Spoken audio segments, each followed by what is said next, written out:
The Wright Brothers, Lesson 6. We're going to start with Chapter 4, Wind and Sand, pages 36 to 45. We're starting in the middle of page 36, not reading the entire thing. And I just want to remind you that we are pretending that we are one of the Wright brothers, and we are keeping a journal about our discoveries, the failures, the successes. So think about that as we're reading today, what you could write down as if we were one of them, writing in our journal as we sit in our tent at the end of the day. Okay, so we're starting here in this paragraph right here. Their new glider had been crated and shipped in parts by train and boat for assembly at Kitty Hawk, a biplane with a 17-foot wingspan. It had a lightweight wooden frame covered with tightly woven cotton sateen.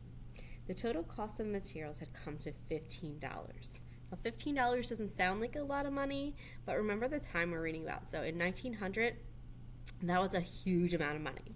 The average salary for the entire year was about $450. So today, people can earn that in a week or even more. So,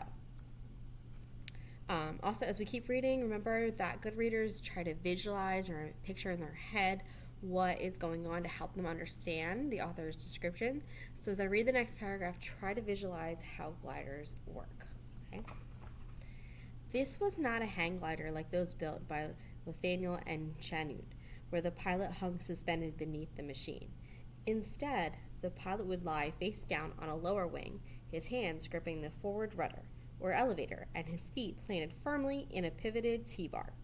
By tilting the elevator up or down, he would make the glider nose up or nose down. The T-bar was connected by wires and pulleys to the wings. By pushing on the bar with his right or left foot, the pilot could twist the wings at opposite angles. When the right wing was twisted up, the left wing was automatically twisted down. Hopefully, this wing warping, as the brothers called it, would keep the glider balanced as it flew. It is not to have a motor, and it is not expected to fly in any true sense, Wilbur reassured his father. My idea is merely to experiment and practice with a view of solving the problem of equilibrium. In my experiments, I do not expect to rise many feet from the ground, and in case I am upset, there is nothing but soft sand to strike on. I do not intend to take dangerous chances, both because I have no wish to get hurt and because a fall would stop my experimenting, which I would not like at all. On a windy autumn days, they flew their glider. To start with, they tested it as an unmanned kite, with lines running to the ground to operate the controls. There's a picture here of the 1900 Wright glider being flown as an unmanned kite at City Hawk. So why doesn't Wilbur worry about his glider not going higher in the air?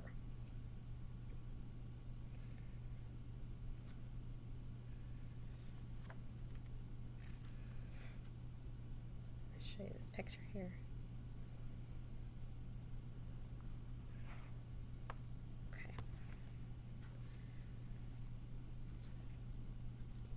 After 3 weeks of tests, measurements, adjustments, and repairs, they were ready to attempt free flights with a pilot aboard. Bill Tate, a postmaster, arranged for a horse and wagon to haul the 50-pound glider nearly 4 miles down the beach to a cluster of giant sand dunes called Kill Devil Hills. When the 3 men arrived at the site, they unloaded the glider and carried it nearly 100 feet up the side of Big Hill, the tallest dune. The slope of Big Hill would serve as their launching platform. So, why do they need to launch their glider from the tallest dune?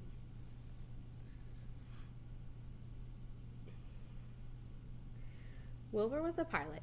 When he was in position on the lower wing and ready to start, Orville and Bill Tate each grappled a wingtip and ran forward into the wind. As the breeze flowed over the wings, the glider seemed to stir to life. It became lighter in the handler's grasp and began to fly on its own.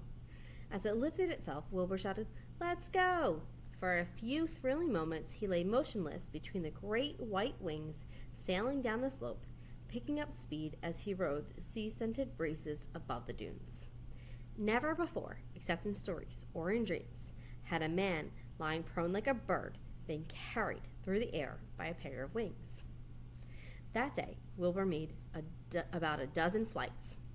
His best glides lasted between 15 and 20 seconds and covered 300 to 400 feet.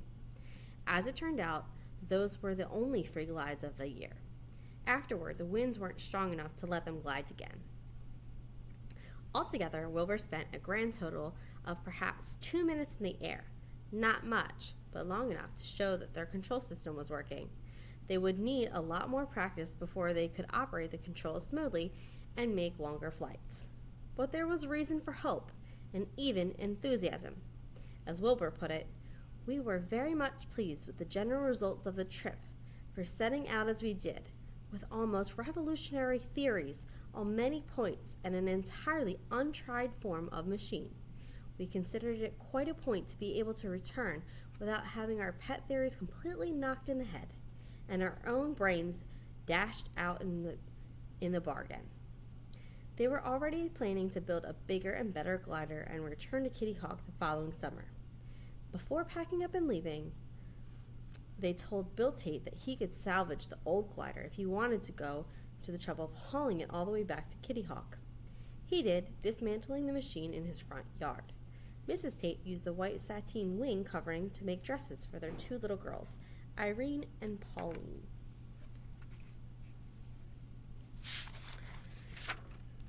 So this seems like a lot of work for a few seconds in the air.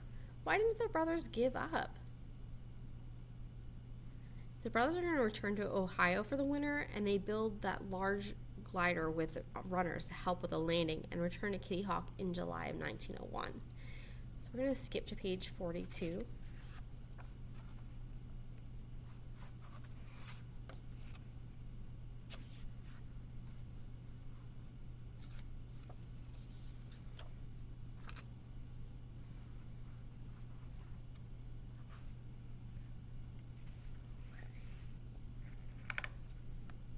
And the caption says, Octave Chanu and friends visited the Wright's Kill Devil Hills camp in 1901. The ends of the wooden shed opened upward, providing easier removal of the glider and welcomed shade from the summer sun. Their brother's tent and water pump can be seen on the left.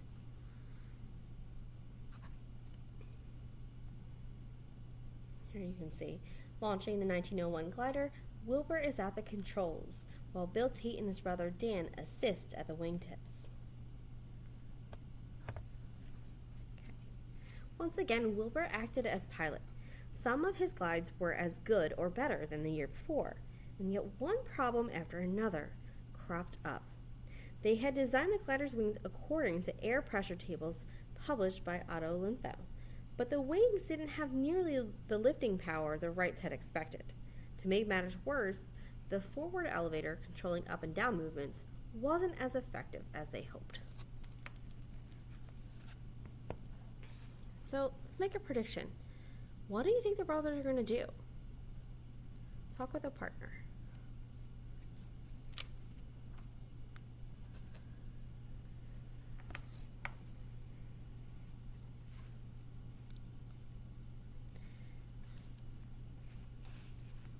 The Wrights stopped testing and spent a week altering the shape of the wings, tinkering with the elevator and making other adjustments.